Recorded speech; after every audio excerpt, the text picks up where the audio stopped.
What's the average time to get monetized on YouTube? Hello YouTubeator. We got you. Your faceless channel is brand new. 1, 2, 3, or maybe 8 months. 8 months?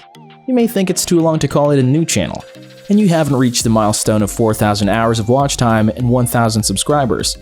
Most YouTubeators start panicking when they reach the 6th month without becoming eligible for the AdSense program. So what's the average time for YouTube channels to get monetized?